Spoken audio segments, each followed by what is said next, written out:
여러분 안녕하세요. 오늘 우리 종로문화재단에서 여러분과 이렇게 만나서 논어 이야기를 할 수 있는 기회를 마련해 주셔서 대단히 감사하고 또 기쁘게 생각합니다.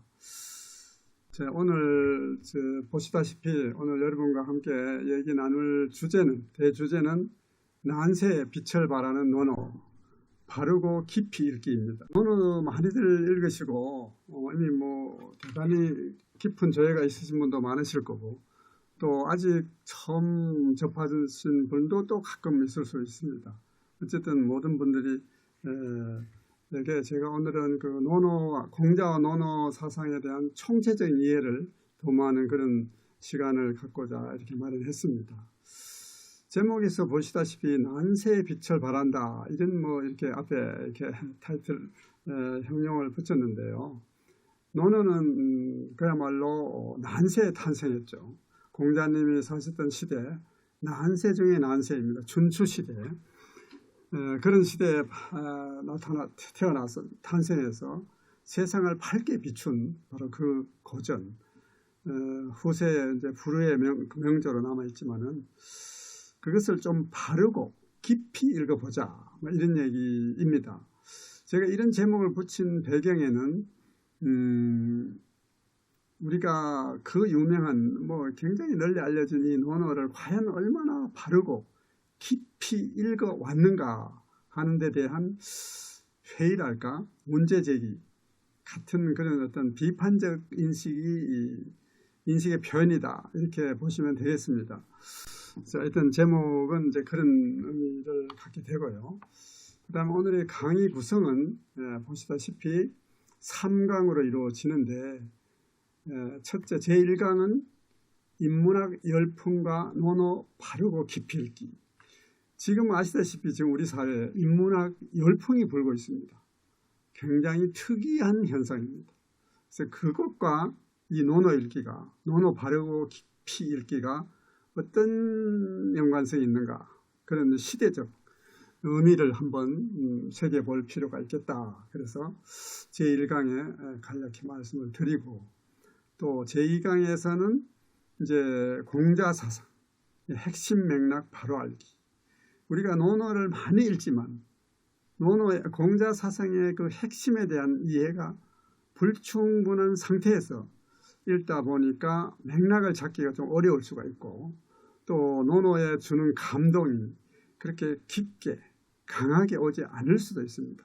그래서 그런 근본적인 이해를 좀 하고 논어를 읽는 것이 좋겠다, 이런 생각에서 제2강 그렇게 잡아봤고요.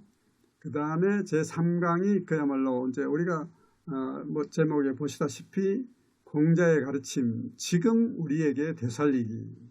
우리가 고전을 공부하는 것은, 읽고 공부하는 것은 고전에 대한 지식을 내가 많이 안다, 자랑하고자 하는 게 아니죠. 고전의 지혜, 가르침을 우리가 습득해서 배워서 우리의 삶에, 우리의 인생에 뭔가 보탬이 되고자 하는 것입니다. 그런 차원에서 어떻게 보면은 이 강의의 중심은 제3강에 있다고 볼 수가 있겠죠. 그래서 그런 우리의 공자의 가르침에서 우리의 길을 찾아가는 그런 시간이 되지 않을까, 그렇게 생각합니다. 이렇게 강의가 구성되고요. 첫째 이제 제1강 인문학 열풍과 논어 바르고 깊이 읽기, 이런 제목입니다. 그 제1강에서 첫 번째 주제, 왜 인문학이고 고전이고 또 논어인가, 이런 얘기입니다. 지금 여러분 인문학 열풍 피부로 느끼고 계시지 않습니까? 어떻게 보면은 인문학이란 말이 빠지면은 지금 뭔가 허전한, 뭔가 시에 맞지 않는 그런 느낌도 들 정도로 어디 가나 인문학이 붙어야 뭔가 좀 그럴듯해 보이는 그런 시대가 됐습니다. 그런데 이것은 저는 굉장히 특이한 현상으로 봅니다. 왜 그러냐면요. 자, 인문학이 뭡니까? 우리가 인문학의 위기를 얘기해 왔습니다. 특히 대학에서. 학문의 전당 대학에서 인문학의 위기 얘기가 어제 오늘이 아닙니다. 또 인문학이 어렵습니다. 위기가 왜 옵니까? 비현실적이다. 어렵고 뭐 이래서 뭐 하여튼 그런데 그 어려운 인문학을 우리 대한민국의 사회 구성원 모두에게 인문학을 해라 요구하고 있습니다. 누군지는 모르지만 그 주체가 누군지는 모르지만 요구하고 있는 건 분명한 사실 아닙니까? 이거 특이한 현상이 아닐 수가 없죠. 그래서 왜 그런지 한번 생각해 보고자 합니다. 제가 생각할 때 여러분도 뭐 생각을 해 보셨겠죠. 왜 그런지. 제 생각에는 이렇습니다. 이건 이 큰 흐름에 우리가 주목해야 되는데 우리가 뭐 6.25 전쟁 이후 정말 헐벗고 굶주린 시대를 거쳐서 경제 개발 발전을 거듭하면서 뭐 98, 60년대, 90년대, 2000년대, 2000년에 들어서면서까지 정말 옛날과는 다른 풍요로운 물질적 풍요겠죠. 그런 삶을 누리고 있습니다. 그런데 그전에는 정말 너무나도 헐벗고 굶주린 시대가 있었다 이 말이죠. 그러면서 우리 사회에 이제 좀 본능적인 욕구가 충족되는 그런 시대에 자연 발생적으로 우리 사회에 뭔가 바람이 불었습니다. 인문학 바람이 불기 전에 어떤 바람이 우리 사회를 휩쓸고 있었습니다. 갑자기. 그게 뭘까요? 그게 웰빙입니다. 웰빙. 갑자기 어디선가 웰빙이라는 소리가 들렸죠. 그렇죠. 그때는 또 여기저기 웰빙이 또 들어가야 말이 되는 그런 시대가, 그런 시절이 있었습니다. 그래서 웰빙이 뭔가 뭐 처음 듣는 소리이기도 했었고, 그렇죠. 그래서 가만히 보니까 웰빙, 뭐 쉽게 뭐 저는 그걸 이렇게 이해합니다. 우리도 이제 사람답게 좀 살아보자. 사실 그전에는 사람다움, 인권, 인간 이런 그런 얘기를 그렇게 뭐 중시하지 않았고 그런 의식도 많지 않았습니다. 그렇죠. 그래서 이제 우리도 살 만큼 살만하니까 우리도 사람다움에 대한 이제 뭐 갈구랄까 자연 발생적으로 일어난 게 아닌가. 그래서 우리 사회에 웰빙 바람이 막 불었습니다. 그런데 어느 또 한 몇 년 뭐 그러다가 조금 시간이 지나면서 갑자기 웰빙은 이렇게 자꾸 덜 들리고 새로운 소리가 들려오기 시작했습니다. 그래서 지금 웰빙이 많이 하지 않죠. 조금 하지만 그래도 거의 많이 이제 웰빙이 좀 한물간 그런 상황이죠. 그러면서 새롭게 들려온 게 뭡니까? 새롭게 우리 귓가에 뭘까요? 힐링입니다. 힐링. 그렇죠. 갑자기 힐링이라는 얘기가 막 들려오기 시작했습니다. 그래서 또 힐링이 뭔가 보니까 그리고 치유라는 의미였죠. 그래서 왜 이런 변화가 일어났을까요? 바로 뭡니까? 우리가 웰빙을 하려고 해봤지만 웰빙이 잘 되지 않았던 거죠. 왜냐하면 우리 사람답게 살려고 하는 몸부림을 치기 전에 우리의 몸과 마음이, 특히 마음이 많이 힘들어 있었습니다.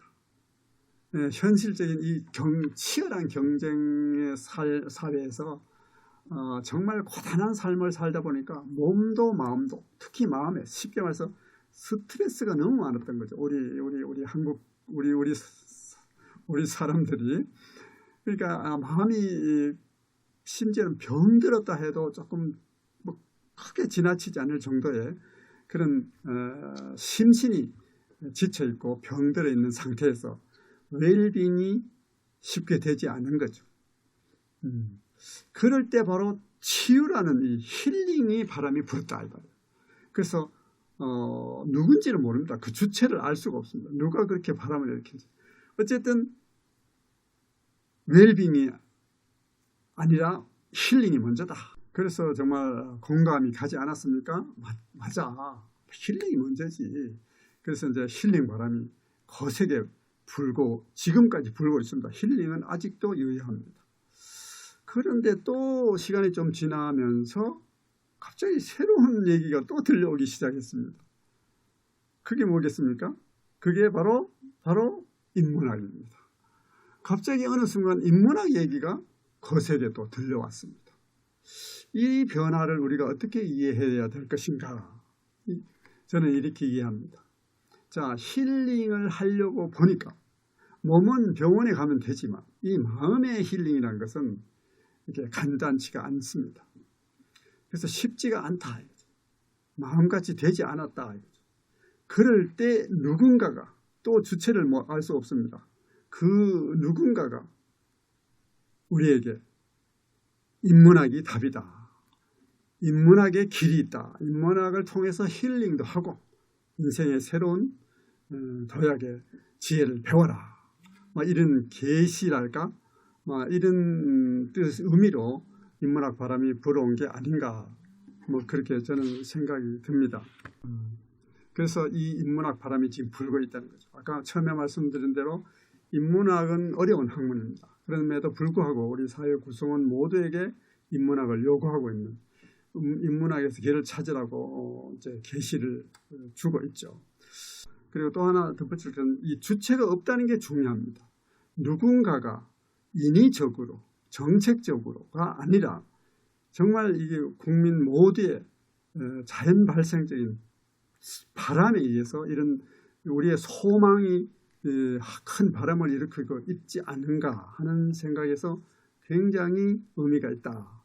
그리고 이 바람을 우리가 간과해서는 안 된다. 반드시 거기에 부응하는 노력을 해줘야 될 것이다. 이런 생각합니다.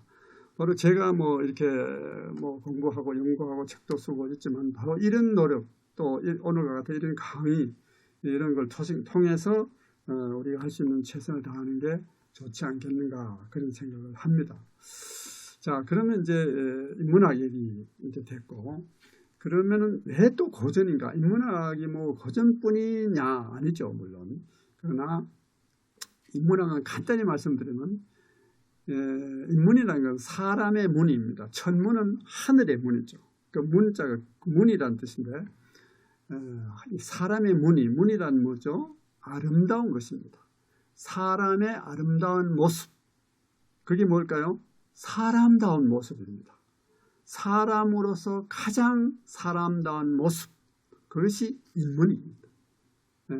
바로 그 인문학이라는 것은 사람으로서 가장 사람다운 모습의 전형과 그런 모습을 갖춰가는 이치를 설파하는, 탐구 토론하는 학문이 아니겠습니까?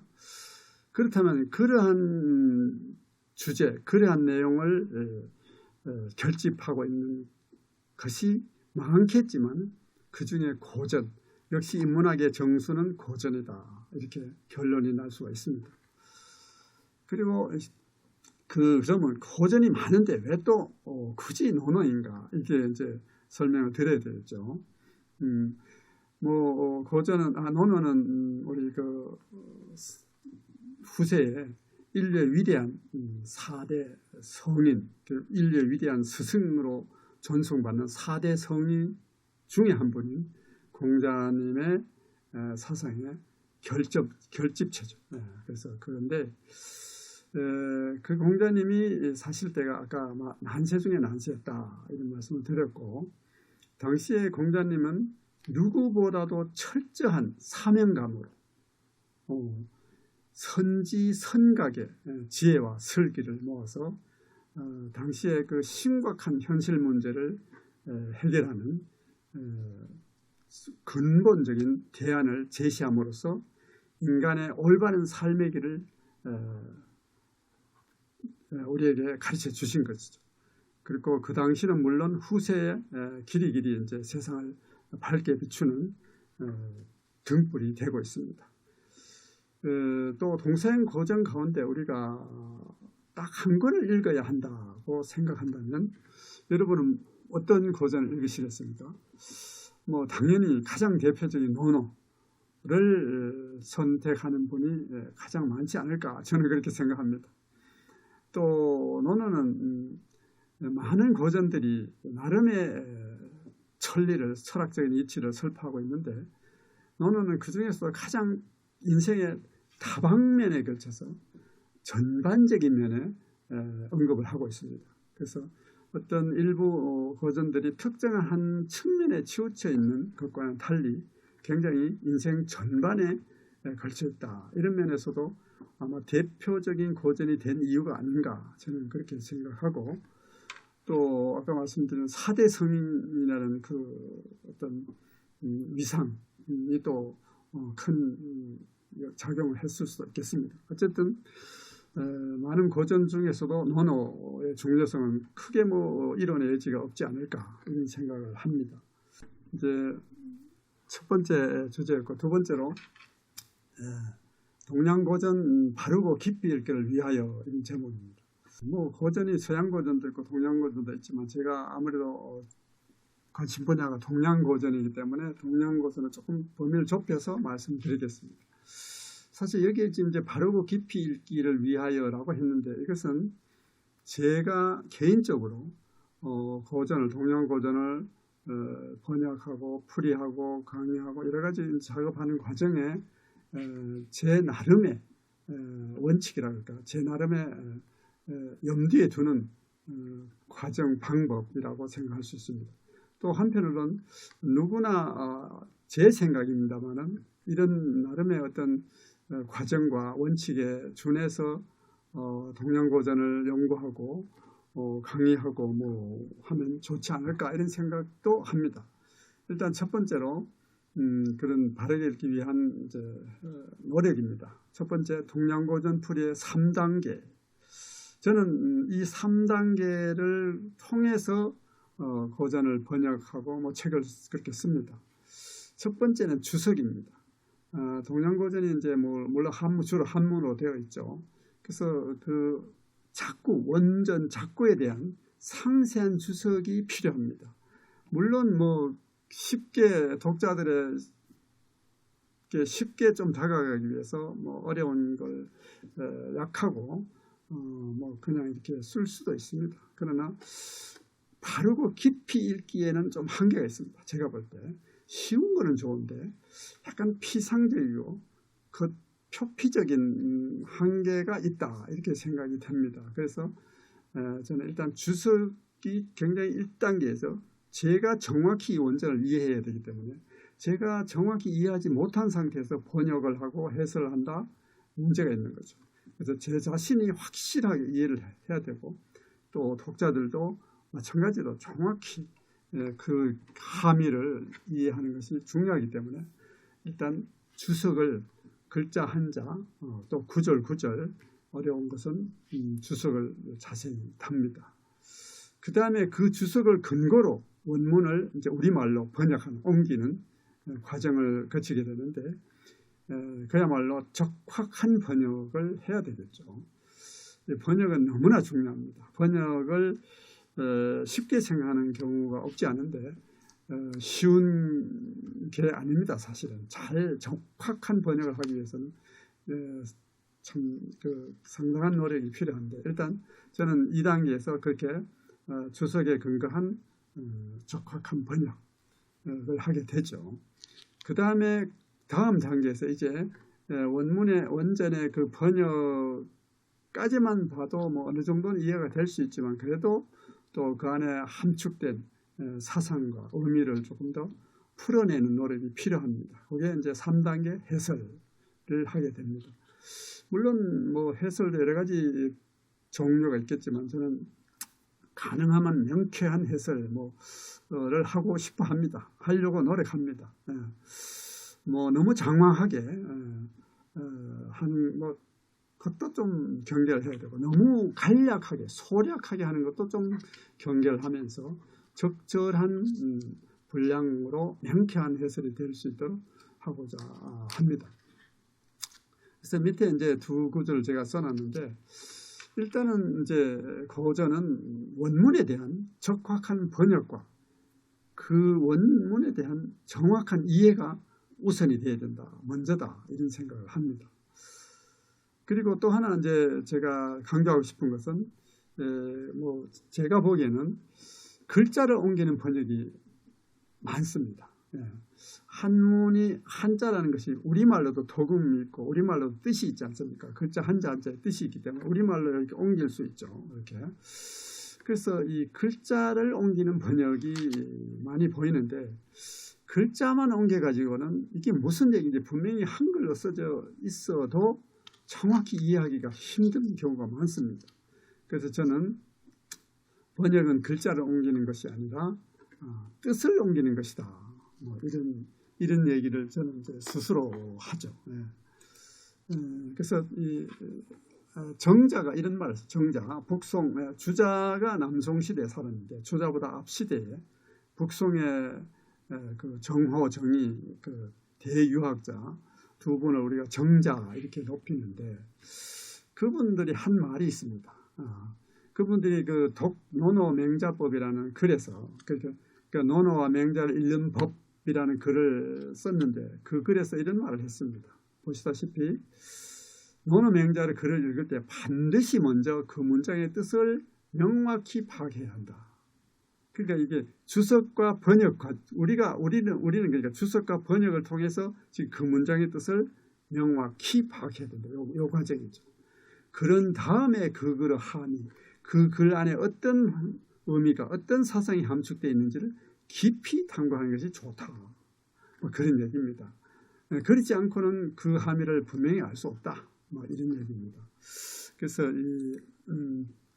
뭐 정자가 그런 말 하지 않아도 저는 반드시 그런 과정을 거쳐서 번역하는 사람이 번역을 해야 되고 그러면 이제 읽는 독자도 자연히 거기에 따라서 가게 될 거니까 바르고 깊이 읽어가는 게 가능하지 않겠는가 그런 생각을 합니다. 그 다음에 두 번째 제가 또 중시하는 것은 동양고전 풀이의 3원칙입니다. 뭐 저 나름의 정한 원칙인데 첫째는 문법입니다. 문법. 문법에 맞아야 된다. 한문 문법에 맞아야 됩니다. 가끔 제가 이제 책들을 보다 보면 이렇게 번역을 보면서 원문을 보면 문법에 맞지 않는 번역을 발견합니다. 그러면 그 책은 저는 잘 안 봅니다.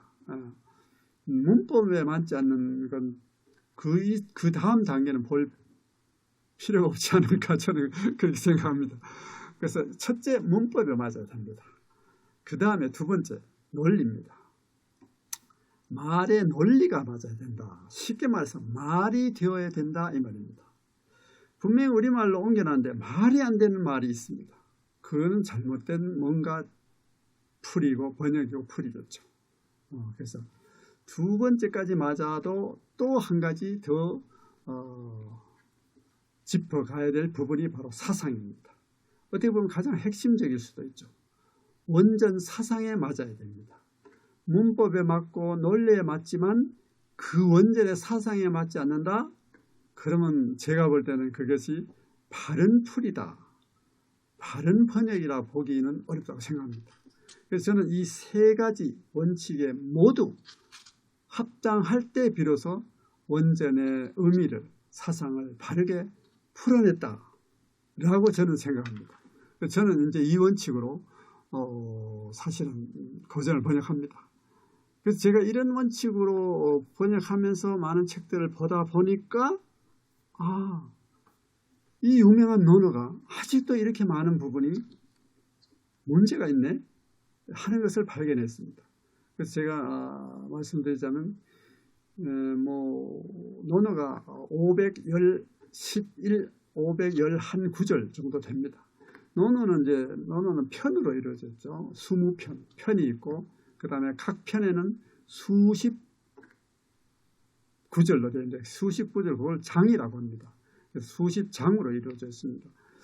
논어가 제가 헤아려 보니까 511장으로 되어 있습니다. 제가 그 번역이나 해설에 문제가 있는 기존 번역에서, 기존 해설에서 제가 한 어림잡아 120장 정도가 발견했습니다. 적지 않은 거죠. 그 유명한 논어가 아직도 그 번역과 풀이에 문제가 있다. 놀라운 사실입니다. 어쨌든 물론 저는 다 옛날 고주 앞에서 제가 주석 얘기했는데 주석을 상세히 달 때는 옛날 저명한 아까 말씀드린 주잔을 비롯해 이런 정자 우리나라 다산 정양훈 선생 이런 분들의 고주를 면밀히 검토해서 과연 어느 풀이가 어느 주석이 공자의 본의일까 논어의 본래의 의미일까를 면밀히 따져서 이제 저는 번역을 하고 풀이를 했습니다. 그런 관점에서 그 삼원칙에 근거하고 그런 관점에서 논어를 보다 보니까 문제점이 있더라 이런 얘기죠. 그래서 물론 그거는 다 근거를 제시하고 있습니다. 저는 학문적 근거를 제시하고 기존의 번역을 오리라고 지적하고 있습니다. 자의적인 지적이 아닙니다. 자, 요 밑에 제가 한 구절 노자 도덕경에 나오는 노자 제56장에 나오는 구절입니다. 이걸 한번 보시면은 지자는 불언이요 언자는 부진이라 이랬습니다. 요걸 글자대로 옮기는 거죠. 아는 사람은 말하지 않고 말하는 사람은 알지 못한다 이런 얘기입니다. 그런데 노자 도덕경 81장은 81장 모두는 노자가 그 중심에 뭘 두고 얘기하느냐 노자가 강조하는 도를 중심에 두고 말합니다. 그래서 일반론이 아니다 이 말이에요. 그래서 이 지자 불언 언자 부지를 조금 더 부연 설명하면 도를 진실로 도를 아는 사람은 도를 함부로 말하지 않고 함부로 도를 말하는 사람은 진실로 도를 알지 못한다는 노자의 일침입니다. 그래서 노자 도덕경이 꽤 어렵습니다. 어려운데 그래서 그런지 노자께서는 이미 예감을 하신 것 같아요. 후세에 많은 사람들이 내가 말하는 도를 자기들 멋대로 아마 말할 거야 라는 걸 짐작하신 건지 그래서 저는 이 구절을 보고 소름이 끼쳤습니다. 아니 너무 소름이 끼쳤습니다. 그래서 무슨 얘기냐 앞에 제가 무엇보다 역해자가 번역하고 해설하는 역해자가 고전을 역해하는 사람이 함부로 말해서는 안 된다. 주의해야 한다. 저는 이런 입장에서 이런 생각에서 이런 원칙과 아까 3단계 이 과정을 거쳐서 고전을 풀이하고 있습니다. 자, 그러면 이제 세 번째로 고전. 고전인데 우리는 오늘 논어가 또 주제니까 고전 중에 논어. 왜 바르고 깊이 읽어야 하나? 뭐 그냥 읽으면 되지 않느냐? 이렇게 생각하실 수도 있겠는데 자, 이제 제가 몇 마디 써놨습니다만 오늘날 우리 사회가 어떻습니까? 이런 표현을 써도 뭐 크게 틀리지 않을까 이런 생각을 합니다. 인간성의 상실, 가치관의 왜곡, 뭐 심각합니다. 그게 또. 그래서 이런 우리 사회에서 우리 모두가 역사적으로 검증된 인문고전의 가르침, 그래서 올바른 길을 찾아서 보다 의미 있고 보람찬 삶을 살아야 하지 않겠는가 이런 생각이 듭니다. 그런데 그게 그냥 되는 게 아니겠죠. 이런 노력이 이런 성과가 그냥 얻어지는 게 아니다. 바로 그러기 위해서 우리는 고전을 바르고 깊이 읽어야 한다. 그거죠. 그래서 뭐 고전이 어려운데 거기다가 바르고 깊이까지 읽으려니까 더 어렵게 느껴질 수도 있는데 그런데 사실은 이렇게 읽다 보면은 그렇게 어렵지만도 않습니다. 특히 논어는 그렇습니다. 그래서 일단 나중에 또 말씀드리고 일단 정자의 말씀을 또 한번 제가 인용을 했는데 정자가 이런 말을 했습니다. 주자의 논어 집주에서 이 말을 인용하고 있습니다. 그래서 제가 가져왔는데 정자가 말하기를 요즘 사람들은 책을 읽을 줄 모른다 이랬어요. 책을 읽을 줄 모른다. 왜? 예를 드는 거죠. 만약에 논어를 읽는 경우에 읽기 전에 이러이러한 사람이었는데 논어를 읽은 후에도 또 그저 이러이러한 사람이라면 그것은 논어를 읽지 않은 것이나 마찬가지다. 이런 얘기입니다. 그래서 혹시 조금 이렇게 뜨끔하신가요? 노는 많이 읽으셨는데 변화가 없으면은 이 정자 말씀으로 말하면 논어를 읽지 않은 거나 마찬가지다 이런 거죠. 이게 결국은 뭐예요? 바르고 깊이 못 읽었다. 바르고 깊이 읽어야 우리가 생각하는 그 가르침을 해서 올바른 길을 찾아서 의미 있고 보람찬 삶을 살 수 있게 있는 그런 동력을 우리가 얻게 된다. 뭐 그런 얘기입니다. 그래서 바르고 깊이 읽기를 제가 강조하고 있습니다. 그 다음에 이제 고전은 어렵습니다. 근데 그 어려운 고전을 읽기 위해서는 뭐 여러 가지가 필요하겠지만 우선은 용기가 필요하다. 저는 그런 생각을 합니다. 용기. 제가 첫 줄에 유례없는, 그야말로 유례없는 인문학 열풍입니다. 근데 제가 볼 때 인문학의 정수는 고전인데 그 정수에 가까이 다가오지 못하고 변방에서 주변만 맴돌고 있는 게 아닌가 하는 느낌을 받습니다. 많은 분들이, 물론 그렇지 않은 분들도 많지만 또 많은 분들이 그 주변만 맴돌고 있는 그런 느낌을 받습니다. 굉장히 안타깝다는 생각이 듭니다. 그래서 저는 그런 분들에게 용기를 내시라 이런 말씀을 드립니다. 마침 또 그 논어에 그런 말씀이 있어요. 논어는 사실 아까 제가 인생 전반에 걸쳐서 이치를 설파한다 이런 말씀 드렸는데 뭐 그때 논어의 구절을 가져와서 적용할 수 있습니다. 그만큼 다양한 얘기가 있습니다.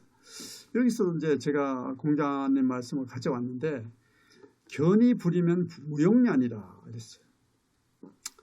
의를 보고도, 여기 의라는 것은 제가 마땅히 해야 할 바 이렇게 쉽게 옮겼습니다. 마땅히 해야 할 바를 보고도 하지 않는 것은 용기가 없는 것이다. 이 인문학 열풍의 시대에 인문학의 정수인 고전, 아마 다들 고전 읽어야 돼, 공부해야 돼, 맞아, 다 공감하시죠. 그러면서 용기를 못 내고 계신 분들이 있지 않을까. 그래서 용기를 내시라 이런 말씀을 제가 드리고 싶습니다. 일단 이제 제1강 얘기를 했습니다. 이거는 이제 아까 말씀드린 뭐 그런 기본적인 기초적인 얘기였고, 그러면 2강으로 들어가 보겠습니다. 이제 공자 사상의 핵심 맥락을 이제 바르게 알자, 바로 알자, 뭐 그런 얘기입니다. 그래서 이제 첫 번째 주제로 공자의 시대와 생애. 사실 공자의 시대와 생애에 대해서는 제가 뭐 굳이 말씀을 드리지 않아도 뭐 많이 알려져 있고 여기저기 자료도 많습니다. 이미 많이들 알고 계시니까 간략히 말씀드리겠습니다. 공자의 시대는 춘추 전국 들어보셨죠? 그 중에 춘추 시대 말력을 살았죠. 공자는 춘추 시대 말기에 살았습니다. 그러니까 뭐 춘추 전국 하면 그야말로 난세의 대명사다 이렇게 많이 얘기가 되죠. 그만큼 전무후무한 난세였다 고 보시면 됩니다. 그러한 난세를 살았던 공자의 생애는 간략히 말씀드리면 뭐 공자님은 사실은 공자님 아버지의 세 번째 부인의 아들로 태어났습니다. 굉장히 참 자칫하면 이 세상에 태어나지 못할 수도 있는 그런 분인데 어쨌든 참 하늘이 내리셨죠. 그래서 그러다 보니까 아버지가 연세가 많으셔서 공자가 3살 때 돌아가시게 됩니다.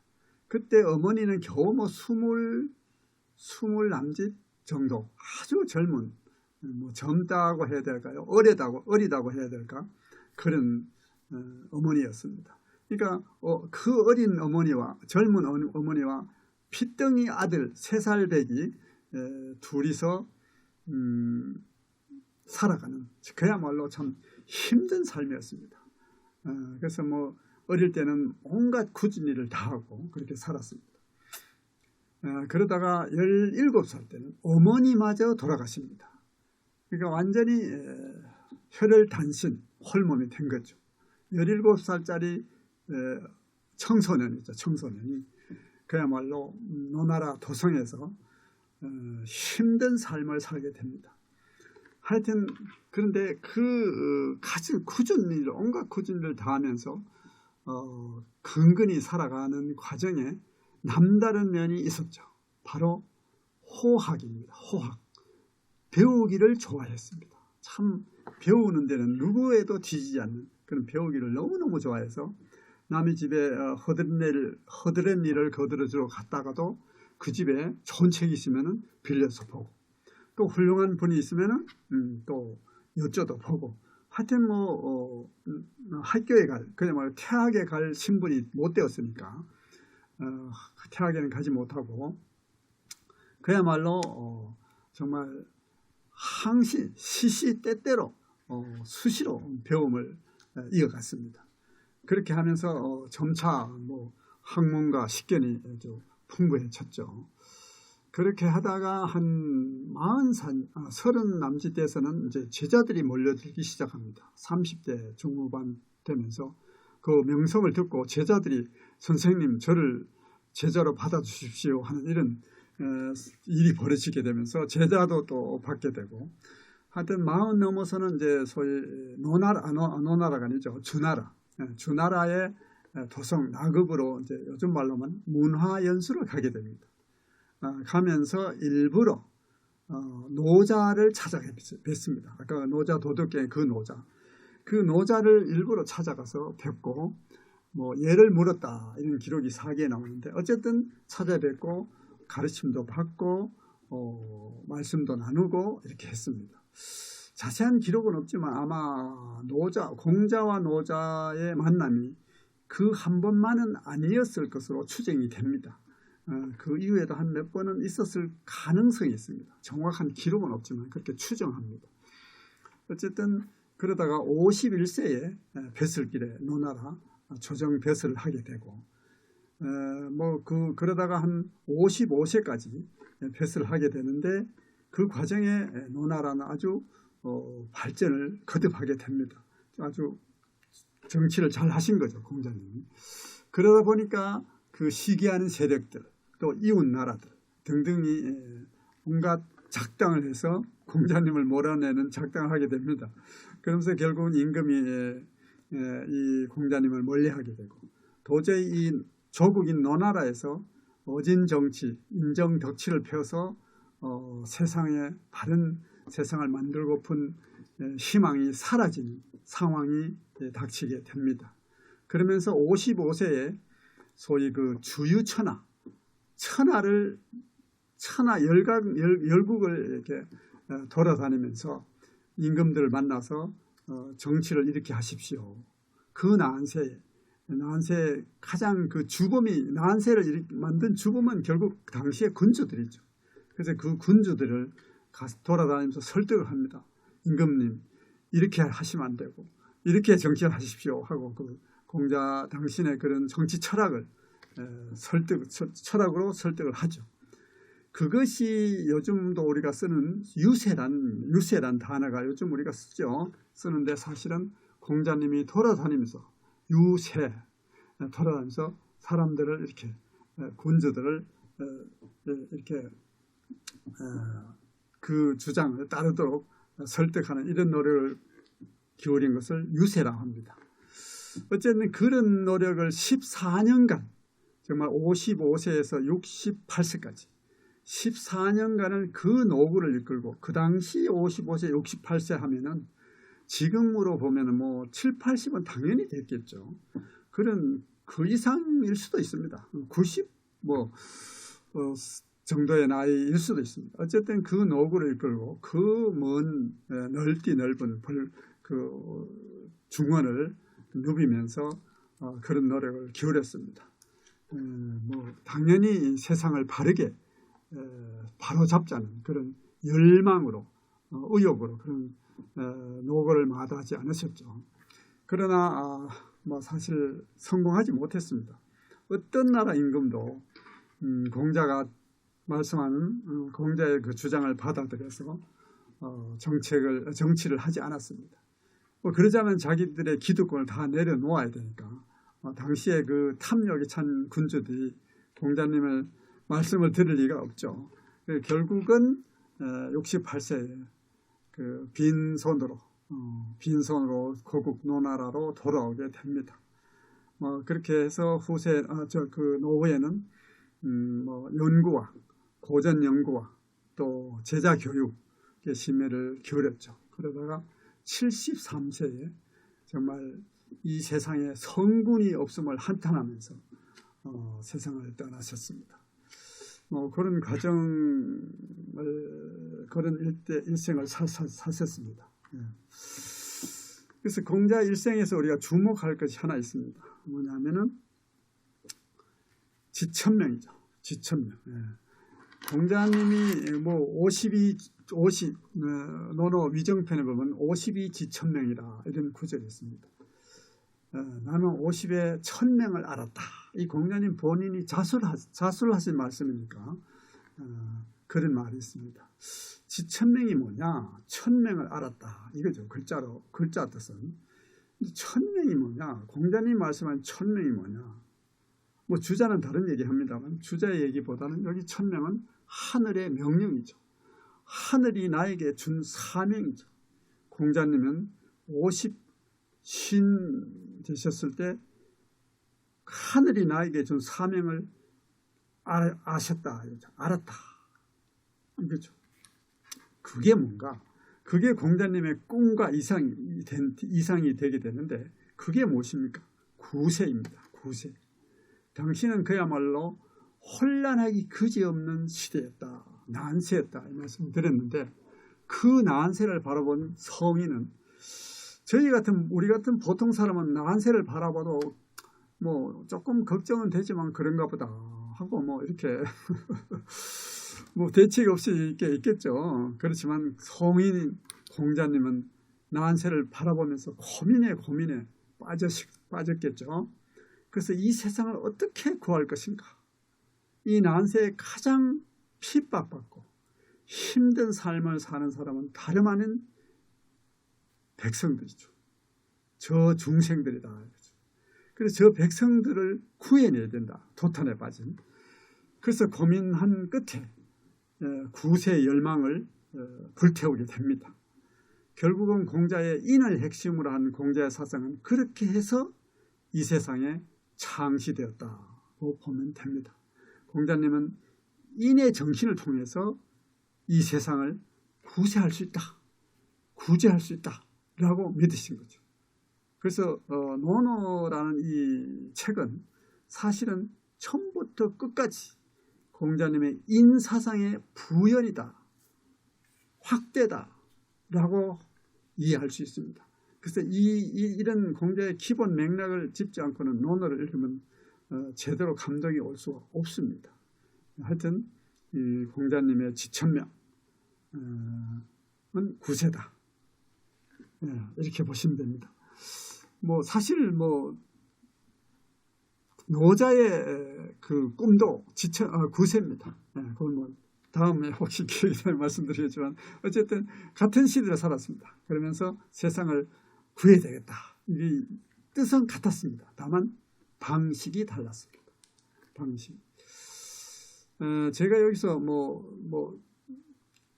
여담을 하자면 저는 공자님의 50이 지천명을 보면서 저는 60이 지공명이다. 저 혼자 그냥 이렇게 공자의 명령.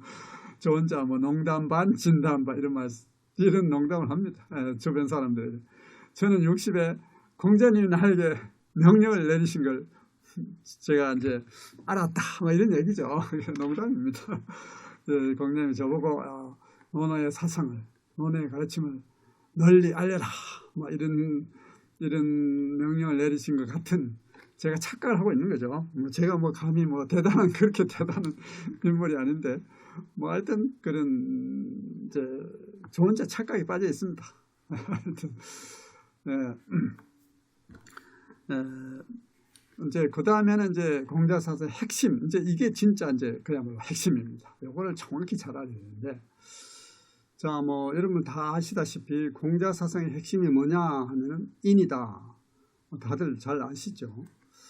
근데 인이 뭐냐 이렇게 물으면은 갑자기 멈칫해지지 않으신가요? 뭐 여러 가지 해서 풀이가 있을 수 있겠습니다. 사실은 공자님의 제자들도 선생님이 매일 인 얘기를 많이 하시는데 인이 뭔지 궁금했습니다. 그래서 이 제자 저 제자들이 선생님 인이 무엇입니까? 이렇게 질문을 많이 했습니다. 그 중에 한 가지 질문을 제가 여기 인용을 했습니다. 번지라는 제자가 있습니다. 번지문인한데 자활 애인이니라. 번지라는 제자가 선생님 인이 무엇입니까? 하고 여쭈었죠. 그랬더니 공자님 말씀이 애인이다 이렇게 말했습니다. 애인이다. 두 글자밖에 되지 않습니다. 인을 설명하고 있습니다. 애인은 우리가 말하는 그런 애인이 아니고 동사 목적어. 한문은 어순이 기본 어순이 영어와 같습니다. 동사 목적어. 사람을 사랑하는 것이다. 이렇게 공자님이 설명했습니다. 또 다른 설명도 많이 있습니다. 그러나 뭐 일단 이것이 가장 핵심적이고 상징적인 의미가 있는 설명입니다. 쉽게 말해서 이는 사람을 사랑하는 것이다. 이겁니다. 요즘 뭐 우리가 휴머니즘 얘기를 많이 하는데요. 어떻게 보면은 그 시대에 그러면 2500년 전에 사람, 특히 민중의 인간의 그 인권, 존엄이라는 건 거의 없었죠. 그런 시대에 그 천명과 귀신의 의식관념이 팽배한 그런 시대에 공자님은 인간의 존엄, 인간의 고귀함 이것을 인지하신 거죠. 그래서 인간을 사랑하는, 사람을 사랑하는, 인간을 귀히 여기는 그런 생각을 깊이 하신 겁니다. 대단히 놀라운 사상입니다. 지금 오늘날 우리도 사실은 사람을 과연 얼마나 사랑하는가. 정치인들 아니면 또 어떤 사람들이 그 보면 알죠. 기본적으로 사람에 대한 사랑이 있는지 없는지 이제 그런 걸 오늘날 우리도 잘 하지 못하는 그것을 2500년 전에 공자님은 이미 생각하신 겁니다. 얼마나 시대를 앞서가 있는지 우리가 사실은 느껴야 됩니다. 오늘날 휴머니즘 뭐 같은 맥락입니다. 어떻게 보면은 동서양을 통틀어서도 우리 공자님의 인사상이 휴머니즘의 시원적 의의가 있는 사상이 아닌가 저는 그렇게 생각을 합니다. 이제 논에 보면 이런 구절이 있습니다. 공자님 마국간에 불이 났습니다. 이제 이게 조정에서 돌아왔다 이런 말씀을 자퇴조하사 이렇게 됩니다. 퇴조, 조정에서 퇴근했다 이 말이죠. 이것을 보면 아마 51세에서 55세까지 조정에 벼슬을 하던 시기의 일인 것 같습니다. 그래서 낮에 아마 공자님의 댁에 불이 났겠죠. 마국간에 불이 났는데 조정에서 돌아와서 보니까 사람들이 뭐 대감마님 뭐 낮에 뭐 불이 났는데 이제 알았겠죠. 그랬더니 상인호화 상 동사입니다. 인 그 동사의 목적어입니다. 호는 의문사죠. 의문사. 그러니까 불이 주어가 이제 생략된 거죠. 그 불이 사람을 상하게 다치게 했느냐 이런 얘기죠. 직역하면. 결국 이제 쉽게 조금 자연스럽게 하면 사람이 다쳤느냐 그 불 때문에 사람이 다쳤느냐 이렇게 공자님이 첫 마디가 사람 다치지 않았니? 이렇게 질문을 한 거다. 그리고는 불문마라. 그리고는 말에 대해서는 묻지를 않으셨다. 이랬습니다. 그래서 마국간에 불이 났다는데 말이 어떻게 됐느냐는 관심이 없으시고 공자님 혹시 그 불 끈다고 사람이 다치지 않았느냐? 이것이 이제 궁금했죠. 사실 그 당시의 말이라는 것은 아무나 탈 수 없는 그야말로 조정 대신들 정도 되니까 이제 말이 있는 거죠. 근데 말을 관리하는 그 마부가 있지 않겠습니까? 마부는 어떻게 보면 당시에 그 말보다도 몸값이 나가지 않는 아주 천민이었습니다. 그럼에도 불구하고 물론 뭐 마법뿐만 아니라 많은 사람들이 이제 불을 끄기 위해서 애를 썼겠죠. 그러나 가장 그 허겁지겁 말이 상하지 않을까, 이렇게 허겁지겁 불을 끄는데 막 정신이 없었던 사람은 아무래도 마부가 아니었을까 그런 생각이 듭니다. 이 공자님은 바로 그런 마부를 포함한 사람을 걱정한 거죠. 그럼 말이 뭐 어떻게 됐는지에 대해서는 관심이 없었습니다. 공자님의 관심은 바로 사람이었죠. 그런 이제 이 구절은 공자의 인사상을 상징적으로 보여주는 이야기가 되겠습니다. 자, 그런데 사람을 사랑하는 것이다. 어떻게 보니까 쉬운 얘기 같기도 하고 또 어떻게 보니까 좀 막연하지 않습니까? 사람을 사랑하는 거? 뭐 여러분들 다 사람 사랑하는 뭐 그런 생각들을 하고 계시죠? 뭐 우리 흔히 하는 얘기인데 그게 뭐 대단한 얘기야? 나도 할 수 있는 얘기고 누구나 할 수 있는 얘기 아닌가? 뭐 이렇게 생각하시나요? 아까 말씀드렸지만 이제 당시의 시대 상황을 볼 때 대단한 얘기다 생각하는데, 그래서 이 인을 조금 더 구체적으로 설명을 드리겠습니다. 바로 거기에 이제 인은 충과 서다 이렇게 제가 적어놨는데요. 밑에 그 논어의 구절인데요. 논어에 보면 2인편에 이런 구절이 있습니다. 자왈 삼모와 오도는 일이관진이라.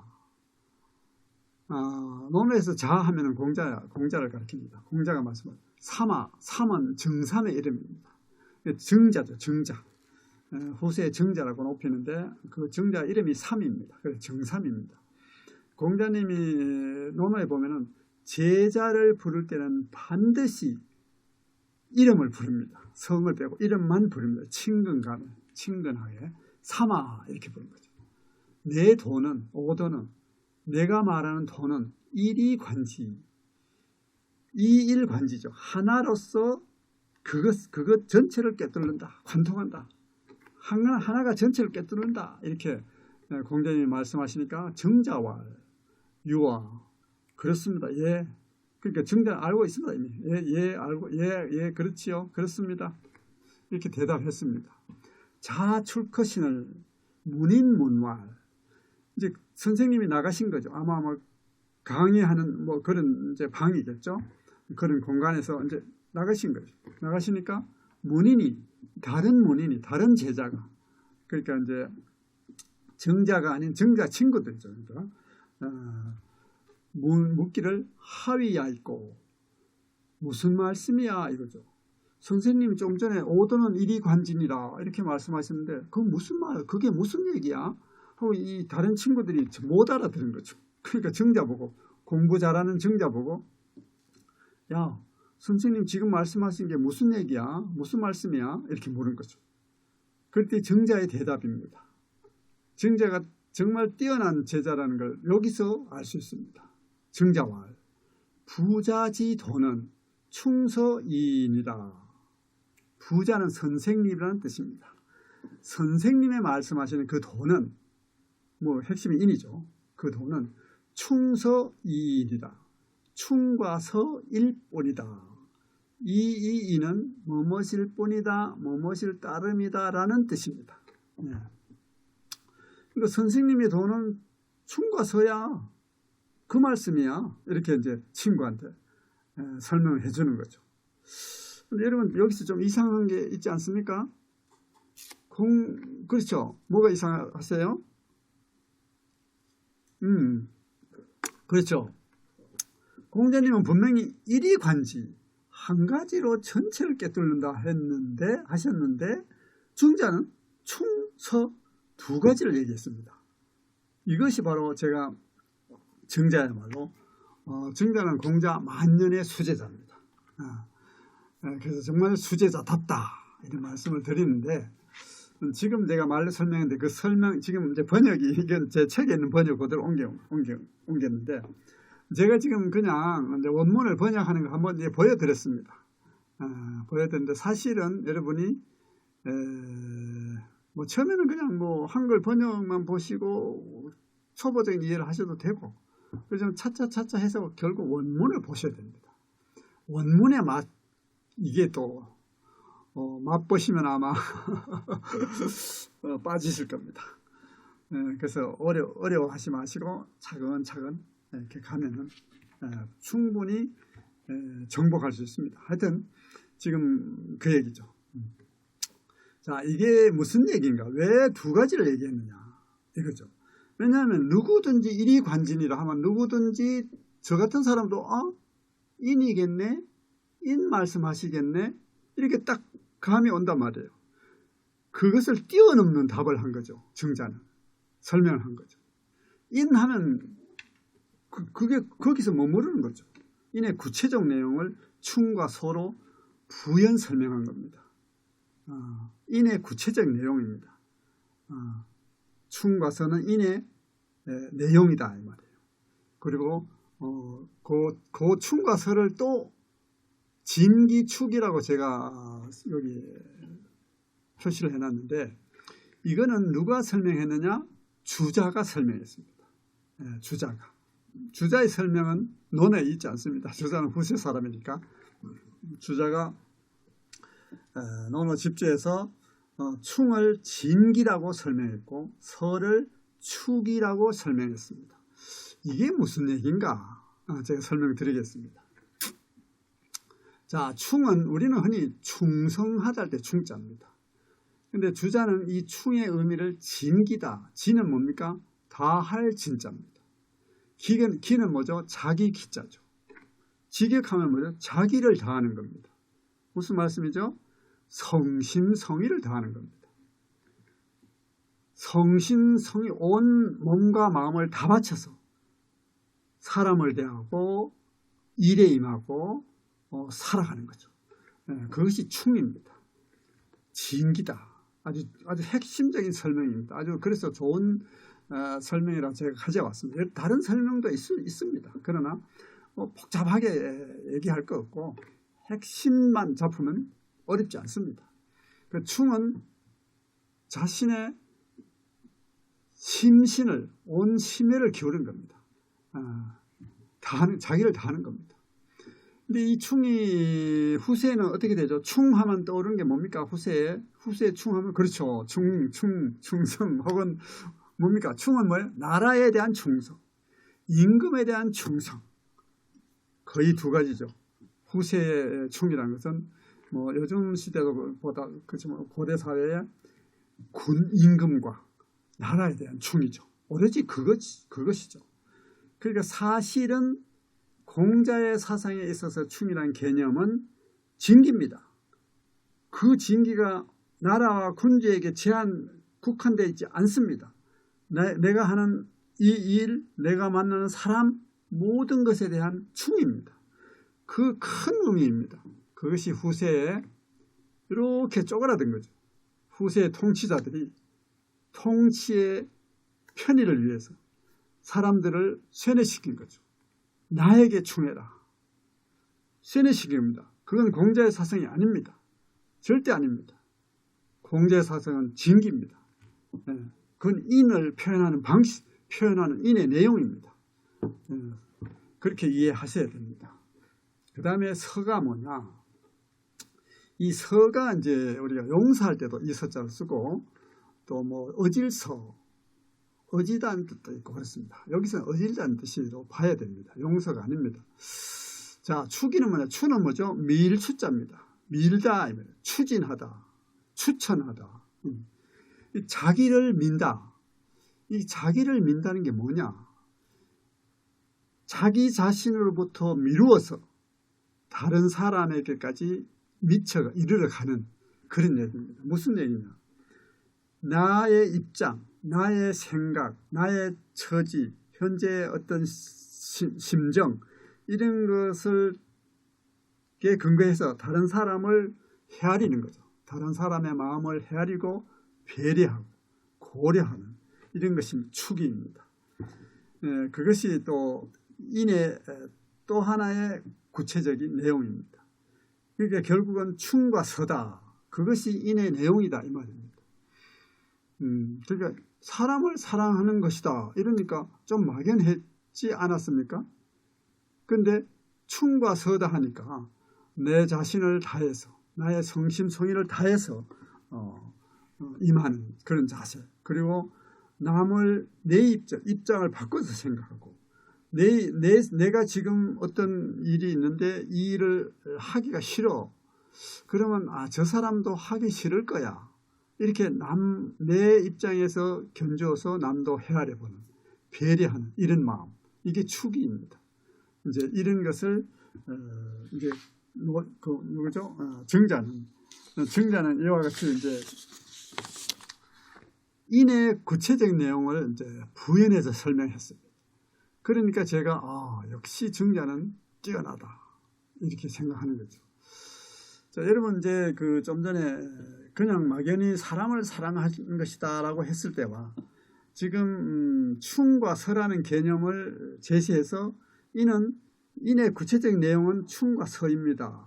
라고 하니까 조금 더 와닿지 않습니까? 그렇죠. 그럼 나도 할 수 있겠네. 나도 마음만 먹으면은 마음 먹기가 힘들어요. 마음만 먹으면은 나도 인을 할 수 있겠네. 인을 행할 수 있겠네. 그 고귀한 인을 내가 할 수 있겠네 하는 용기가 나지 않습니까? 바로 정자의 설명이 우리에게 그런 용기를 주는 거 아닙니까? 훌륭한 제자입니다. 그렇게 보시면 됩니다. 하여튼 다시 말씀드리지만 아까 말씀드렸고 그 구체적인 내용이 충과서다. 충과서는 인의 내용이고 인을 실천하는 방법입니다. 인을 실천하는 방법. 그렇게 이해하시면 되겠습니다. 그 다음에 공자서의 핵심 인 얘기를 했습니다. 그 다음에 예라는 이제 개념이 있는데요. 예라는 얘기 많이 들으셨죠. 우리가 흔히 예절, 예의 등등 하는 얘기를 하는데 그 얘기입니다. 결국 예라는 것은 사회 안정과 조화, 질서를 위한 것입니다. 만약에 예가 없다, 예절이 없다, 없으면 어떻게 되겠습니까? 동물의 세계가 될 수도 있죠. 동물의 세계. 그렇죠. 그래서 사회 안정과 조화, 질서를 유지하기 위한 것입니다. 그러면 인과 예는 어떤 관계에 있을까? 이게 중요합니다. 이런 이제 관계를 정확히 사실 이해하기가 힘든데요. 일반적으로. 제가 오늘 관계를 분명하게 말씀드리겠습니다. 우선 그 전에 논어 안연편 첫 장 12-1 12편이 안연편입니다. 12번째 편인데 첫 장에 이런 말이 있습니다. 아마 많이들 보셨을 텐데요. 안연문인한데 안연이란 공자의 제자죠. 공자의 중년의 수제자입니다. 공자가 가장 아끼던 제자 안회죠. 문인. 이것은 인을 어떻게 행하는 것입니까? 인을 어떻게 행하는지를 물었다. 이렇게 풀이하는 것이 좋습니다. 왜냐하면요. 아까 번지문인한데 그때는 번지가 인이 무엇입니까? 이렇게 우리가 번역을 했죠. 여기에 이제 똑같은 문인인데 그 전후 맥락을 보고 그 우리말로 옮길 때 이제 주의해야 되겠죠. 이것은 뒤에 얘기를 보면 인을 행하는 문제를 물은 것으로 이해하는 것이 옳습니다. 그렇게 물으니까 공자님이 극기복례 위인이니라 이랬습니다. 극기복례함이 곧 인을 행하는 것이다. 이런 얘기입니다. 자, 극기복례란 말 여러분 많이 들어보셨죠? 들어보셨나요? 네, 맞아요. 근데 극기복례가 무엇일까요? 글자 그대로 옮기면 뭐죠? 자기를 극복하고 예로 복귀하는 혹은 예를 회복하는 이런 얘기. 글자를 옮기면 이런 식의 번역이 됩니다. 제가 아까 그랬죠. 글자만 옮기면 안 돼요. 옮기는 번역은 초벌 번역이 됩니다. 그래서 저는 이제 이것을 이렇게 옮겼죠. 자기를 극복한다는 말은 결국은 뭐예요? 자기 자신의 사사로운 욕망을 이기는 겁니다. 우리가 문제가 되는 건 무엇이죠? 다 욕심입니다. 인간 사회의 문제가 왜 일어납니까? 욕심 때문입니다. 욕망 때문입니다. 사욕 때문입니다. 그것을 이기라. 그게 극기입니다. 무슨 극기 훈련, 그 극기가 아닙니다. 공자가 말하는 것은 이런 뜻입니다. 그리고 복례, 예로 복귀한다. 이게 뭐냐? 모든 언행을 예의 규범에 맞게 행하는 것. 그것이 극기 복례입니다. 자, 우리가 예의 규범에 맞지 않게 무례하게 하는 행위를 왜 그렇습니까? 욕심을 채우려고 하다 보면 무례하게 됩니다. 그렇죠? 그러나 욕심을 버리고 욕망을 이기고 하면 저절로 언행이 예의 규범에 맞게 되겠죠. 이제 그렇게 하라는 겁니다. 극기 복례라는 건 그 뜻입니다. 그렇게 하는 것이 바로 뭐라고? 위인이다. 인을 행하는 것이다. 이 말입니다. 이제 극기 복례 뜻을 정확히 아셨습니까? 극기 복례. 막연하셨을 수도 있어요, 사실은. 그러나 이런 뜻입니다. 분명히 이 뜻입니다. 그래서 극기 복례 위인이다. 사실 위인 이 부분도 많은 사람들이 극기 복례가 인이다. 극기 복례하는 것이 인이다라고 많이 옮기는데요. 여기서는 전통 문맥상 인이다가 아니라 인을 행하는 것이다 라고 옮기는 것이 좋습니다. 그 다음 구절을 보면 이거만 잠깐 원문을 많이는 보지 않을 겁니다. 시간 관계상 많이 보지 않을 건데 그 뒷부분이 약간 문제가 되는 구절이라서 저희가 이제 논어에서 지금까지의 풀이에 조금 문제가 있다 이런 게 120구절이 있다고 했는데 큰 문제, 작은 문제 이렇습니다. 이것이 그 중에 하나입니다. 하나가 뭐냐? 일일 극기 복례면 천하 귀인 언니니라 이랬습니다. 이것을 어떻게 옮기냐? 대개 기존의 번역을 이렇게 옮깁니다. 누가 하루라도 극기 복례하면 천하가 다 인으로 돌아갈 것이다. 인에 귀의할 것이다. 이렇게 옮깁니다. 그런데 이것은 문법적으로는 문제가 없습니다. 문법적으로 그렇게 볼 수 있습니다. 좋습니다. 두 번째, 아까 제가 두 번째 논리였죠. 논리에 맞아야 된다 이랬죠. 시계에서 말이 되어야 된다 이 얘기입니다. 말이 됩니까? 어떤 한 사람이 극기 복례한다고 온 천하가 다 인으로 기하고 인으로 돌아간다. 이게 말이 안 되죠. 말이 안 됩니다. 그럴 수가 없습니다. 그러면 얼마나 좋겠습니까? 그렇게 쉽게 인의 세계가 펼쳐지지 않습니다. 이것은 말이 안 됩니다. 또 공자의 사상에도 맞지 않습니다. 그래서 잘못된 번역입니다. 그런데 거의 그렇게 되어 있습니다. 제가 본 책은 다 그렇게 되어 있었어요. 그럼 이걸 저 밑에 제가 주자의 주석을 일부러 부기를 했는데 주자의 주석만 봐도 그런 번역이 나올 수가 없습니다. 주자의 주석은 사실 널려 있습니다. 마음만 먹으면 여기저기 찾아볼 수 있는 게 주자의 주석입니다. 자, 주자가 귀자의 뜻을 뭐라고 했죠? 귀는 유여다. 같을 유자 더블 여. 여와 같은 뜻이다. 이 말이에요. 여기서 귀자는 여와 같은 뜻이다. 여의 뜻으로 봐야 된다. 이 말입니다. 그럼 여가 뭐냐? 이제 그게 중요하죠. 주자는 여라고 하면 알겠지만 우리는 여가 뭐야? 여가 여러 가지 뜻이 있는데 잘 모르겠죠. 그래서 여기에 주자가 말하는 여는 허여의 뜻입니다. 그 밑에 제가 가로 안에 이렇게 집어넣어놨죠. 허여의 뜻입니다. 이 허여라는 단어는 우리 국어사전에 나옵니다. 우리 국어사전 찾으면은 허여하다. 이것을 마음으로 허락하여 칭찬하다. 이렇게 설명이 되어 있습니다. 결국 쉽게 말해서 칭송하다는 뜻입니다. 칭송하다.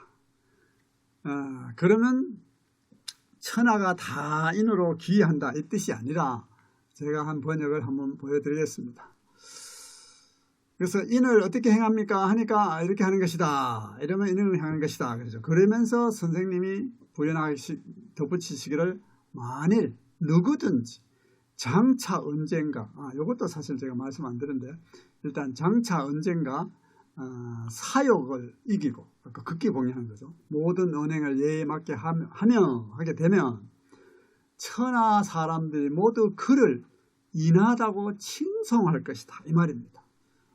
그러니까 지금 안연히 선생님한테 선생님 인을 어떻게 행해야 됩니까? 라고 질문을 했잖아요. 그러니까 인을 극기봉례하는 것이 그것이 인을 행하는 것이다 이러면서 뭐 누구든 간에 너를 포함해서 누구든 만약에 장차 이렇게 노력해서 시간이 좀 걸리겠죠. 인을 행하는 게 그렇게 하루아침에 되는 건 아니단 말이에요. 그래서 수신도 하면서 해야 되겠죠. 그래서 언젠가 이렇게 하루 인 극기봉례하게 되면 온 천하 사람들이 그를 인한 사람이다 라고 칭송할 것이다, 이 말입니다. 이건 말이 됩니까? 말이 되죠. 제가 생각할 때 말이 됩니다. 자, 아까 주자의 주석을 다시 보겠습니다. 주자가 아까 귀는 여의 뜻이다 해놓고 그 뒤에 덧붙였죠. 뭐라고 했습니까?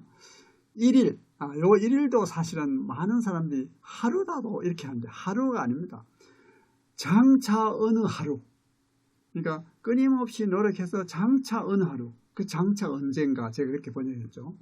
장차 어느 하루 극기봉례하게 되면 천하지인이 개여기인이다.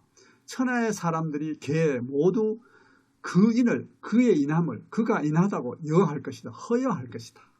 이렇게 주자가 설명을 해놨죠. 주자의 이 풀이에 근거하면은 기존 번역이 좀 문제가 있지 않는가, 저는 그렇게 보고, 저는 주자 풀이에 근거해서 앞에 보여드린 이렇게 번역을 했고, 그것이 논리에도 맞고 당연히 문법에도 맞죠. 공자의 사상에도 맞습니다. 이렇게 보는 것이 좋습니다. 자, 여기서 얘기하는 건 중요한 것은 뭐냐? 그러면 지금 인을 어떻게 행해야 됩니까? 하니까 예에 맞게 하면 된다. 언행을 예에 맞게 하면 그게 인을 행하는 것이다, 이 말입니다. 그래서 제가 위에 얘기해놨죠. 예라는 것은 인을 표현하고 인을 실천하는 형식입니다. 예의 형식으로 인을 표현 실천하는 것이다, 이 말입니다.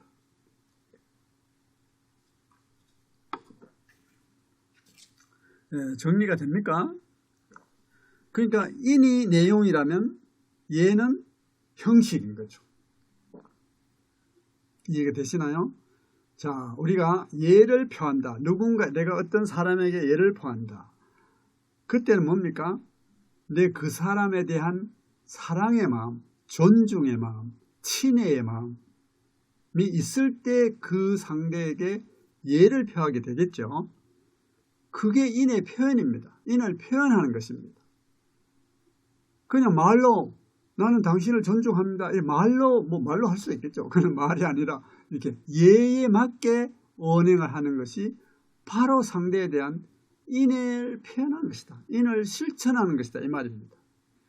인이 내용이라면 예는 형식이다, 이 말입니다.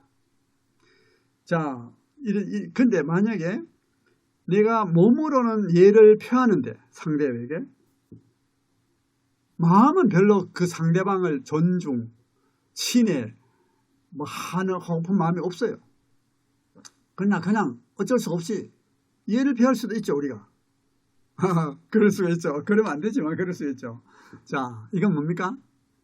그 의미가 있을까요? 그런 예가 의미가 있을까요? 의미 없습니다. 인의 정신이 담겨 있지 않은 예는 허례입니다. 허례. 겉으로만 번지르르한 꾸며진 의미 없는, 영혼 없는 인이죠. 예죠. 그래서 물론 공자님은 그런 것을 경계하죠. 이해되십니까? 이제 인과 예의 관계, 이걸 아시면은 공자 사상의 핵심을 딱 잡는 겁니다. 그렇습니다. 그것이 핵심이 됩니다. 그러면 이제 아까도 뭐 같은 얘기 있었지만 인을 조금 더 내가 인을 실천하는 데 대한 그 어려움을 조금 덜어지지 않습니까? 내가 예의 바르게만 해도 내가 인을 하는 거구나. 너무 인을 저 하늘 높이 있는 너무 고귀한 걸로 나하고는 거리가 멀어. 나는 그렇게 나는 그 정도 인물이 아니야. 너무 이렇게 겸손하지 마시고 누구든지 할 수 있습니다. 누구든지 할 수 있습니다. 네, 공자님의 사상은 그렇게 현실 동떨어진 그런 사상이 아닙니다. 이해되십니까? 그런 얘기입니다. 자, 이제 인과 예를 얘기했고, 이제 또 하나의 중요한 개념, 중용입니다. 우리가 많이 얘기하지만 또 쉽게 설명하기 힘든 인과 예, 그리고 중용, 이제 중용입니다. 여러분, 중용이 뭡니까 하면 설명 가능하신가요? 설명이 쉽게 되시나요? 쉬우면서도 어렵죠. 그렇습니다. 자, 보시다시피 중용. 불편부당, 이 편과 당은 다 치우친다는 뜻입니다. 이쪽으로도 저쪽으로도 어느 쪽으로도 치우치지 아니하고 무과불급, 지나치지도 모자람도 없이, 그러니까 넘치지도 모자라지도 이쪽으로 저쪽으로 어느 쪽으로 치우치지 않고 가장 적정한 원칙, 가장 넘치지도 않고 모자라지 않고 딱 알맞는, 꼭 알맞아서 알맞고 바른, 올바른 원칙, 그것이 중용입니다. 말로 하니까 그런가 보다 이렇게 그게 그런가 보다 하죠. 그 중용.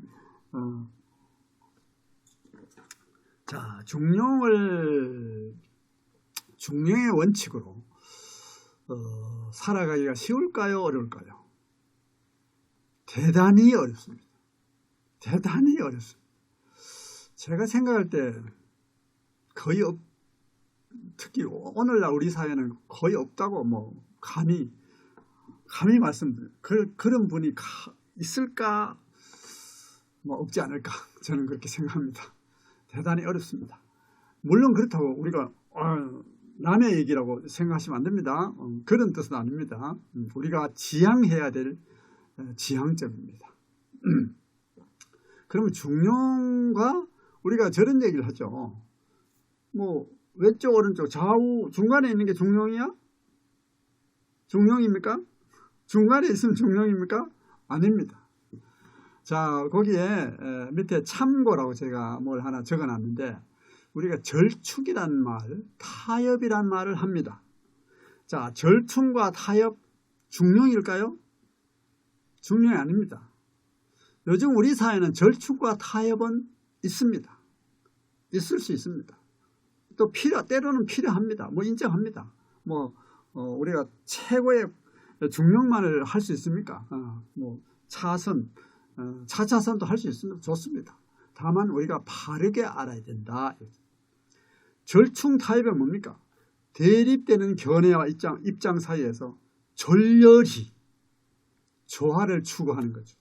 혹은 불화나 분쟁을 원칙도 시비도 없이 두루뭉술하게 수습하는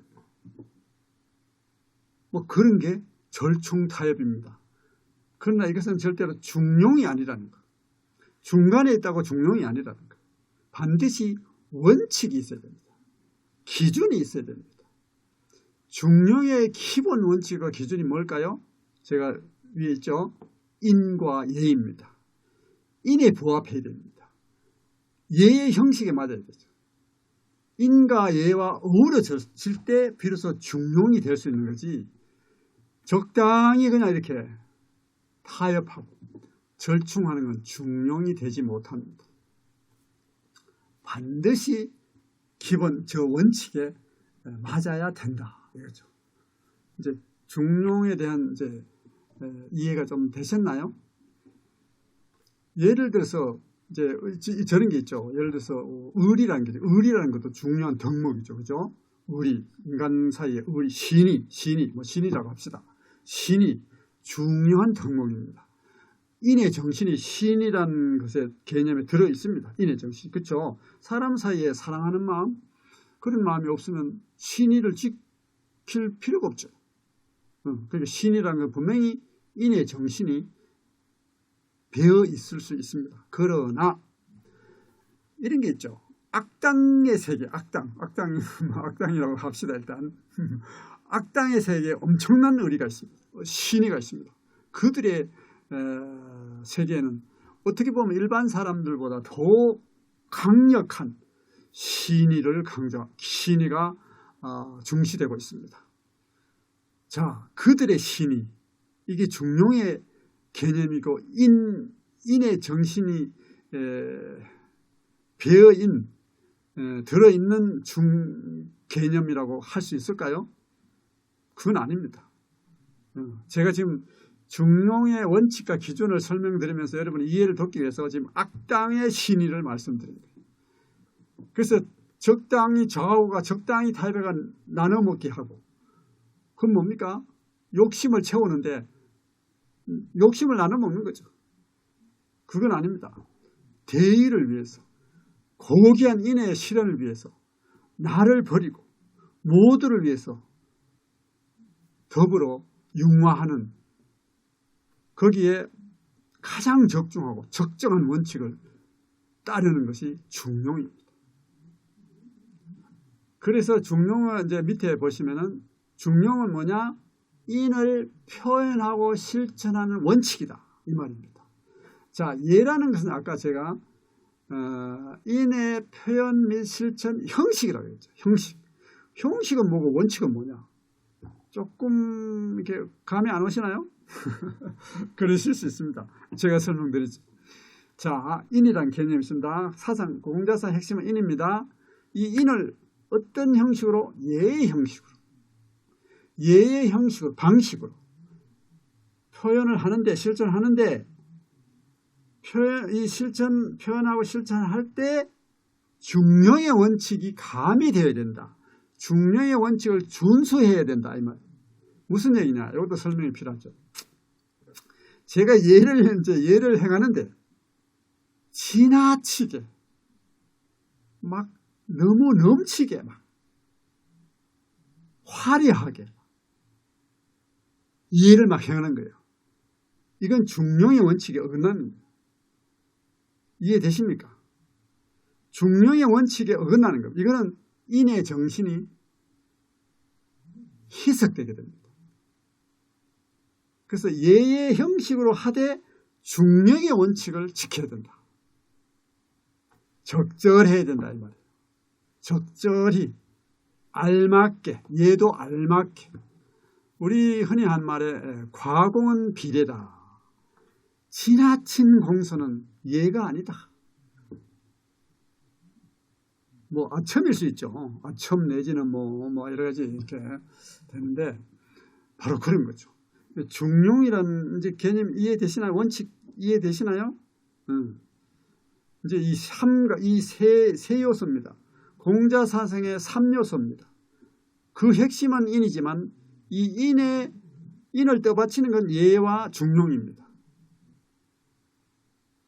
지금 이 세 가지 개념은 확실히 아시면은 공자사상의 핵심 그대로 잡은 겁니다. 논어, 공자의 가르침 전부 여기에 대한 부연 설명입니다.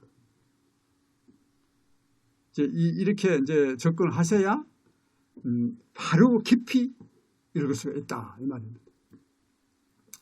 만약에 이렇게 근원적인 이해에서 출발하지 않으면 어떻게 되느냐? 논을 읽으면 좋은 얘기네, 좋은 말이네.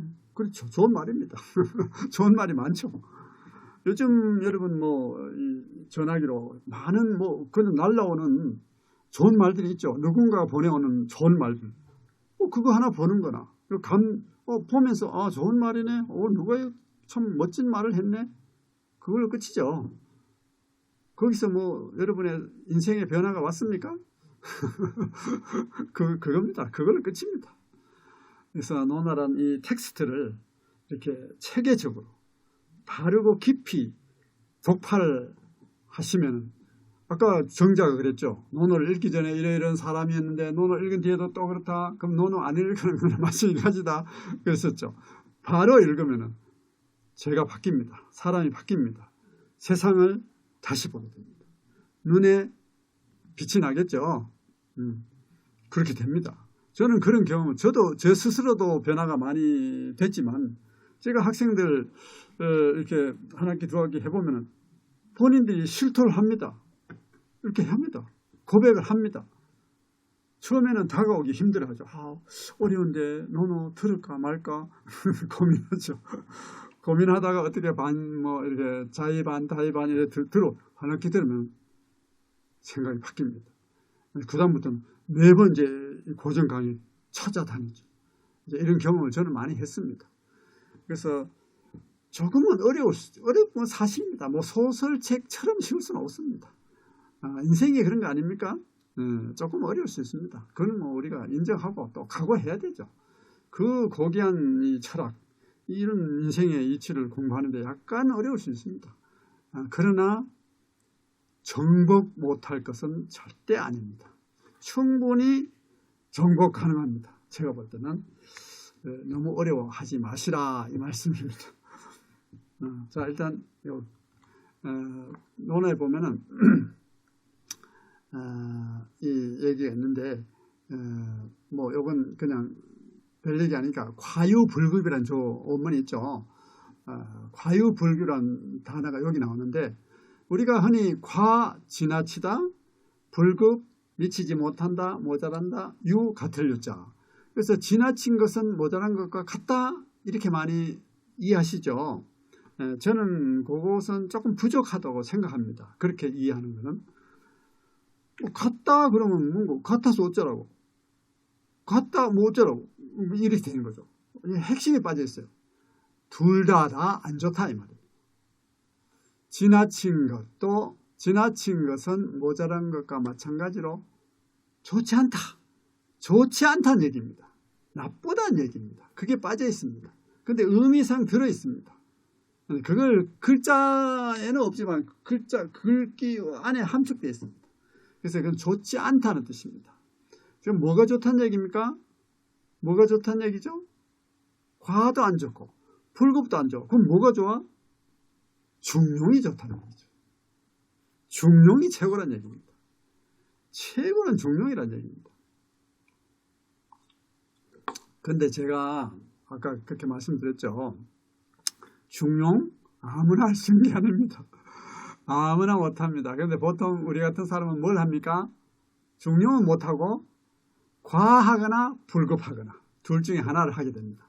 지나치게 뭐 이렇게 하거나 아니면 또 모자라게 하거나. 대개 보통 사람들이 할 수 있는 건 과 아니면 불급입니다. 그런데 밑에 제가 참고해가지고 과, 불여, 불급 이런 말을 적어놨죠. 자, 여기에 또 의미가 있습니다. 보통 사람들은 과 아니면 불급한데 그 둘 중에 그래도 혹시 둘 중에 어느 게 낫냐 이렇게 이제 궁금하지 않으세요? 그 둘 중에는 뭐가 나을까? 내가 할 수 있는 건 둘 중에 하나인데 나는 그러면 그 중에 뭘 하려고 해야 되나? 뭐 이렇게 그런 질문을 혹시 하시고 싶으실 수도 있죠. 바로 그 답이 뭡니까? 과, 불여, 불급이다 이 말입니다. A, 불여, B 하면요. A는 B만 못하다 이 뜻입니다. 불여라고 같을 여자라고 A는 B와 같지 않다 이 뜻이 아닙니다. A, 불여, B. A는 B만 못하다. 뭐가 낫다고? B가 낫다고. 그러니까 뭐예요? 과, 불여, 불급은 지나친 것은 모자란 것만 못하다. 그러니까 둘 중에 굳이 비교하면 모자란 게 낫다 이 말입니다. 이해되셨나요? 그러니까 우리가 중용은 못하더라도 지나치게 욕심을 지나치게 부리고 뭐 밥을 너무 많이 먹고 다 조금 부족하게 이것이 낫다 이 말입니다. 다음 한 가지 제 생각입니다만 지나쳐도 괜찮은 게 하나 있어요. 뭘까요? 공부하는 건 여러분 논어 읽는 건 열심히 많이 읽으셔도 괜찮습니다. 네, 많이 읽으시기 바랍니다. 자, 뭐 시간이 좀 됐지만 마무리 한참 조금 더 하겠습니다. 자, 이제 요거 구절이 이제 중용에 대한 얘기인데요. 요 구절이 논어 전체를 통해서 왜곡되어 있습니다. 기존 풀이가 왜곡되어 있다. 이 말씀을 저는 감히 드립니다. 기존 풀이는 이렇습니다. 공호이단이면 사해야인이다. 이 구절을 제가 중국 책을 봐도 중국에도 그래 돼 있어요. 대부분 중국에 한두 권, 한 권 정도가 안 그래. 대부분이 어떻게 됐냐? 우리나라는 말할 것도 없고 이단을 뭐라고 하냐? 이단 사설의 뜻으로 봅니다. 이단, 적대시하는 겁니다. 우리의 도가 아닌 배타적인 저런 이단 사설. 그래서 공호이단, 이단 사설을 전공하면 혹은 공격하면 이렇게 번역하는 경우도 있더라고요. 이단 사설을 전공하면 사는 적의 뜻입니다. 그러면 적의 뜻입니다. 그러면 곧 해롭다. 좋지 않다 이 말이죠. 이단 사설을 전공하면 해롭다. 이렇게 보는 것이 거의 전부입니다. 자, 제가 아까 공자시대에 물론 다른 사상가도 있었지만 큰 두 거목은 공자와 노자 두 분입니다. 유가와 도가죠. 자, 그 두 분은 아까도 말씀드렸지만 일부러 찾아뵙고 가르침을 청했습니다. 공자님이 연세가 조금 아래입니다. 노자가 더 연상이죠. 연세가 더 많습니다. 그 어른으로 대접하고 일부러 찾아뵙고 선생님 이렇게 대화도 나누고 가르침도 받고 그랬습니다. 두 분 사이에 당시에는 서로 적대시하지 않았습니다. 그런 사이가 아닙니다. 근데 지금 공자님이 만약에 그 당시 만약에 이단이라고 합시다. 이단이라 뜻이라고 했을 때 그 당시 이단은 도가 사상이죠. 노자 사상이죠. 공자님이 정말 노자 사상을 보고 야, 제자들 너희들 저 도가 사상 저런 거 괜히 관심 가지고 하면 안 좋아. 이런 말씀을 하셨을까요? 하셨을 가능성이 희박합니다. 그런데 왜 그런 풀이를 하느냐? 바로 이단이라는 말을 지금 우리도 쓰고 있기 때문입니다. 우리가 아는 단어니까 굳이 이단이라는 단어를 깊이 탐구할 필요가 없지 않습니까? 사전상 우리가 이미 알고 있는 단어인데. 그러니까 이단 사설. 중국 사람도 마찬가지로 그렇게 이해합니다. 그래서 저는 사실은 정수도라는 사람의 논어 집석이라는 4권짜리 주석만 모아놓은 책이 있습니다. 아주 굉장히 많은 주석이 있습니다. 여러 주석가의 주석이 다 모아놨어요. 뒤져 이제 이걸 찾아냈습니다. 한나라 때 정현이 대유학자, 후한의 대유학자 정현, 너무너무 유명한 학자입니다. 그분이 한 얘기를 정수도가 가지고 와서 어떤 결론을 내렸느냐, 바로 지금 제가 제시한 그 얘기입니다. 중령에 보면은 집기양단이면 양단하야 용기중어민이다, 이런 구절이 있습니다. 순임금 얘기인데요. 순임금이 이렇게 문제 양단을 양쪽 끝을 이쪽 저쪽 걸 다 충분히 파악해가지고 그 장단을 잘 따져서 장점 단점을 이쪽의 의견의 장단점, 이쪽의 의견의 장점 잘 따서 가장 적중함을 채택해서 백성들에게 적용했다. 그런 정치를 했다. 이런 게 중용에 적혀 있습니다. 그때 집기양단, 양단이란 단어가 있죠. 양단이 뭡니까? 두 끝이죠. 두 끝. 이쪽 끝, 저쪽 끝. 두 끝. 그런데 이 정수도는 정현의 그 주장에 근거해서 바로 공자가 말한 공호이단 할 때 이 이단은 중용에서 말한 양단과 같은 말이다 라고 하고 있습니다. 저는 그것을 근거로 기존의 번역을 버리고, 기존의 번역은 문법적으로는 문제가 없지만 논리적으로 사상적으로 맞지 않습니다. 그래서 이것은 이단은 중용에서만 양단은 뭡니까? 양극단이죠. 이쪽 극단 저쪽 극단, 그거죠. 그래서 공은 이제 전공하네, 거기에 몰두한다, 거기에 오로지 힘을 쏟는다 이 말이죠. 그러니까 집착하다는 뜻으로 볼 수가 있습니다. 그래서 공호이단이면 세상 만사를 양극단에 집착하면 해롭다. 심히 해롭다. 이런 번역이 나오는 거죠. 이것은 결국 뭡니까? 중용의 고귀함과 중요성을 강조한 말입니다. 강조한 말씀입니다. 절대로 공자님이 노자사상 저런 도가사상 너희들 그 제자들 보고 너희들 저런데 빠지면 안 돼. 좋지 않아. 이런 말 한 게 아닙니다. 공자님이 그런 말 하지 않습니다. 바로 이쪽 극단이든 저쪽 극단 한쪽으로 치우치면 좌든 우든 치우치는 건 좋지 않아. 그러니까 좌우를 아울러서 가장 적정한 상태를 추구하는 중용이 이상이다. 중용이 고귀한 가치를 가진다. 중용의 고귀성과 중대함을 강조한 말입니다. 이건 논어 전체에서 가장 왜곡이 심한 구절입니다. 그래서 이렇게 풀이해야 모든 면에서 맞습니다. 삼원칙에 맞습니다. 저는 그건 확신합니다. 그런 얘기입니다.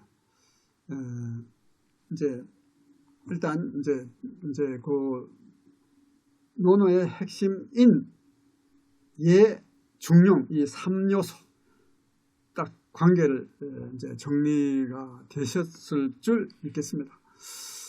그 다음에 이제 마무리 이제 2강의 마무리인데요. 이제 논어 이제 논어란 책에 대한 조금의 설명을 붙이겠습니다. 논어는 한마디로 공자사상의 집체, 집합체죠. 결정체죠.